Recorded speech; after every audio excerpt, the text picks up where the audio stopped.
Normally রিসোর্টের ভিতরে ঢুকলে টিকিট কাটলে এন্ট্রি নেওয়ার পরে ভিতরে ঢুকলেই সব কিছুই দেখা যায় বা ঘোরা যায়, কিন্তু এটার অন্যরকম একটু ইউনিকভাবে ডিজাইনটা করছে। এন্ট্রি নেওয়ার পরে ভিতরে ঢুকে আপনার হলো উপরে উঠতে হবে সিঁড়ি দিয়ে, উপরে উঠে আবার সিঁড়ি দিয়ে নিচে নামতে হবে। নিচে নামিয়ে তারপরে আপনি সব কিছু আপনার সামনে পাবেন। আসলে আসসালামু আলাইকুম, কেমন আছেন সবাই? আমাকে এই জিনিসটা অনেক ভালো লাগছে, এই জন্য আমি এটা ভিডিও করেছি। কারণ আমি যে এত ঘুরি নেই, কিন্তু যতটুকু ঘুরছি ততটুকু দেখছি। এন্ট্রি নেওয়ার পরে ভিতরে ঢুকেই সব কিছু পাওয়া যায়, কিন্তু এটা অন্যরকম একটা ইউনিক লাগছে আমার। যে এটা ভিতরে ঢুকেই আপনার সিঁড়ি এন্ট্রি নেওয়ার পরে সিঁড়ি দিয়ে উঠতে হয়। আর এই যে ভিতরে ঢুকলাম আমরা, সিঁড়ি দিয়ে আবার নিচে নামি।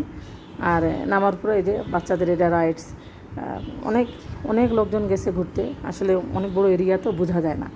আর এখানে প্রত্যেকটা জায়গায় কিন্তু ওয়াশরুমের ব্যবস্থা, এটা যে একটা কত বড় পজিটিভ জিনিস। অনেক আসলে সাধারণত এই ধরনের পাওয়া যায় না, যে নির্দিষ্ট একটা জায়গায় বা দুটো জায়গায় এরকম করে রিসোর্টগুলো। কিন্তু এইখানে অন্যরকম, প্রত্যেকটা জায়গাতেই ওয়াশরুমগুলো আছে, মহিলাদের আলাদাভাবে এবং ছেলেদের আলাদাভাবে। এটা আমাকে অনেক ভালো লাগছে। আর রোদের জন্য কষ্ট লাগছে, কিন্তু এমনি ভিতরটা এত সুন্দর, সারাদিন থাকলেও সারাদিন ঘুরলেও মনে হয় ক্লান্তি লাগবে না। কিন্তু গরমের কারণে আমি অনেক নাজেহাল হয়ে গেছিলাম। এই দেখুন সিঁড়িটা এখন দেখাচ্ছি আপনাদের, আমরা যেটা নামলাম, নামে যে ভিতরে ঢোকার জন্য।